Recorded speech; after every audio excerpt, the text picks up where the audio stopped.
मिश्रा इस समय लखनऊ में हूँ और गुलाचिन मंदिर लखनऊ का जाना माना नाम है और वहाँ के महंत जी महाराज जी हमारे साथ में हैं। आप देख रहे हैं भारी संख्या में बहुत सारे साधु संत यहाँ पर के पर प्रसाद ग्रहण कर रहे हैं। महंत जी के साथ में हम लोग हैं, महंत हैं, बहुत सारे लोग हैं। महाराज से पूछते क्या चल रहा है यहाँ पे? आज जो है यहाँ पर वार्षिक उत्सव चल रहा है।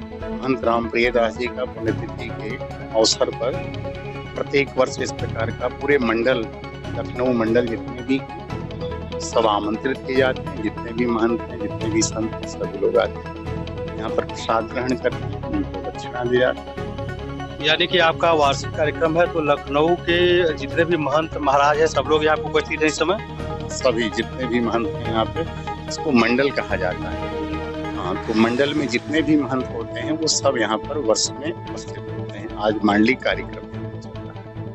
लखनऊ के बाहर के भी महंत महाराज लोग भी आए हैं? हाँ, लखनऊ के बाहर से भी, प्रयागराज से भी आए हैं, अयोध्या से भी आए हैं, काशी से भी आए हैं, हरिद्वार से भी आए हैं, बाहर से भी आते हैं। सभी महंत लोग यहाँ पर आते हैं, जुड़े हैं। मंडल तो विशिष्ट रहता ही है। आप हमेशा एक अच्छा कार्यक्रम यहाँ पे आयोजित करते रहते हैं। ये वार्षिकोत्सव को अगर छोड़ दिया जाए, सुंदरकांड भी होता है, बहुत सारे भंडारों का आयोजन करते हैं। आप लगातार इस मुहिम में लगे हुए हैं और जब से आप इस गुलाचिन मंदिर पे आपको विशेष कृपा हुई है, तो कह सकते हैं कि आसपास की नहीं बल्कि कई जगहों पे आपकी चर्चा परिचर्चा होती है, लोग मिलने आते हैं। कैसा लगता है? सब हनुमान जी की कृपा है। हनुमान जी की कृपा जब होता है ना, तो सब जो है अच्छा लगता है। संतों का काम, परमार्थ का काम, हम लोगों का जीवन में भी ये लक्ष्य होता है। परमार्थ के कारण साधु धरा शरीर। परमार्थ के लिए ही हम लोग अपने गृहस्थ जीवन का परित्याग करके संन्यास में आते हैं और इसमें जितना भी हो परमार्थ का कार्य करते हैं। सुख तो जो है भगवान की जब कृपा होती है तभी सुख होता है। सुख जीवन में भगवान के चरणों में ही सुख है, उनके चरणों में ही सुख है। ये वो तो भौतिक सुख है लोगों को, जो आध्यात्मिक सुख है, जो हमेशा सुख रहता है। ये नहीं कि सुख आया और सुख चला गया। ये हमेशा, इसको परमानंद कहते हैं। वो परमात्मा के चरणों में ही और संत सेवा परमार्थ के जीवन में ही व्यक्ति। जिस तरीके से कलयुग का समय अवधि बढ़ रहा है, बहुत सारी घटनाएं, दुर्घटनाएं, ऐसी अव्यवस्थाएं हो रही हैं, विचार प्रभावित हो रहे लोगों के, दूषित भावनाएं बहुत आ रही है, पाश्चात्य संस्कृति हावी हो रहा है। ऐसे में आप लोग एक लक्ष्य जगाए हुए हैं, एक प्रचार प्रसार आपका अच्छा चल रहा है। जो भक्तगण सुन रहे हैं उनके लिए क्या संदेश हो सकता है? ये पद्धति आप अपनाइए या यहाँ रोज दर्शन करने आइए, सुंदरकांड करिए, हनुमान चालीसा करिए, जीवन में थोड़ा बदलाव आएगा। नहीं, यही एक मार्ग है। वास्तविक जीव जो इस पृथ्वी पर आता है, उसका क्या उद्देश्य होना चाहिए, ये तो वो लोग जान नहीं पाते। जीव अपने को ये समझे कि मैं कहाँ से आया हूँ, मुझे कहाँ जाना है, मैं कर क्या रहा हूँ, मुझे क्या करना चाहिए। ये नहीं कि हम अमर होकर आए हैं, जाना यहाँ से हमको निश्चित पड़ेगा। तो यहाँ के लिए जो हम कर रहे हैं, ये मात्र जब तक ही दिखता है जब तक हमारे शरीर में प्राणात्मा है। प्राणात्मा जिस दिन हमारा शरीर का परित्याग कर देता है, उसके बाद यहाँ की जितने भी चीज हैं जिनको हम अपना कहते हैं, ये मेरे परिवार हैं, ये मेरा धन है, ये मेरा घर है, ये मेरा समाज है, ये कोई भी हमें स्वीकार नहीं करता। वो तुरंत कहता है घर से इसको बाहर निकालो। इस दुनिया का अगर कोई सत्य है तो राम नाम सत्य है।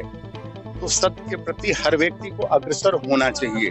अगर जीवन में शांति चाहिए, समृद्धि चाहिए, सुख चाहिए, तो वो सत्य की तरफ। और सत्य क्या है? ईश्वर ही सत्य है, इस दुनिया का परम सत्य है, जिसको कहते हैं राम नाम सत्य है। मरने के वक्त में हर व्यक्ति को ये देखने और सुनने को मिलता है, बोले राम नाम सत्य है। तो हम सत्य का क्यों न पालन करें? सत्य के प्रति हम क्यों न जागृति हमारे अंदर हो? सत्य के प्रति क्यों न हम समर्पित हों? सत्य को हम क्यों न स्वीकार करें? हमारा तो यही मात्र उद्देश्य होता है कि सत्य के विषय में जानो और सत्य को मानो, और सत्य को मानोगे तभी तुम्हारा और संसार का कल्याण।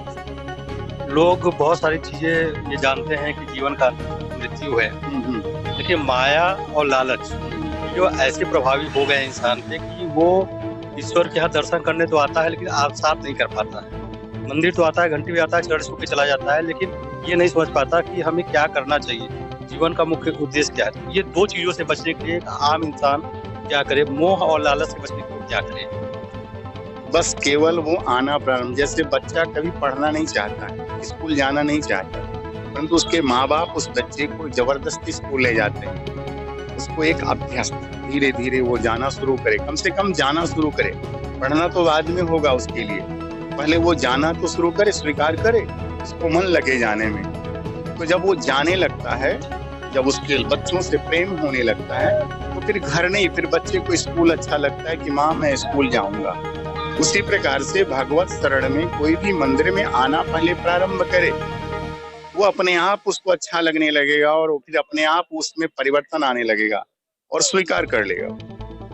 पूरे संसार में आप जैसे महंत गिने चुने हैं, जो काउंट किए जाए तो उस श्रेणी में आपका नाम है, सर्वश्रेष्ठतम श्रेणी में है। बहुत सारे श्रद्धालु जो इस चैनल को देख रहे हैं, उनकी एक आकांक्षा हो सकती है कि हम गुरु जी के चरणों में जाएं, सिर नवाएं, कुछ अद्भुत ज्ञान को प्राप्त करें। तो गुरु जी से भेंट कब और कैसे हो सकती है? उसका समय है मंगल और शनिवार को मैं नीचे बैठता हूँ, शाम को करीब 6 से लेकर के 9 तक हमारा टाइम होता है। आए, मिलें, अध्यात्म के प्रति जो भी चर्चा करना चाहते हैं। हमारा तो ये उद्देश्य ही है। अध्यात्म गुरु का मतलब गुणाम अंधकार रूणाम प्रकाश, जो हमारे पास आए संसार रूपी अंधकार से हम उसको प्रकाश, अध्यात्म रूपी प्रकाश की ओर हम उसको ले जाते हैं। महंत जी, इसके अलावा लखनऊ के अलावा भी आप कई जगह पे है, तो आप कहाँ पे उपस्थित हैं? जैसे मान लीजिए यहाँ लखनऊ में भी है, इसके अलावा कहाँ पे आपका विचरण होता रहता है? पहले तो मैंने पूरे भारत भ्रमण किया है। बचपन से जो है मेरा मतलब लक्ष्य होता है संतों का।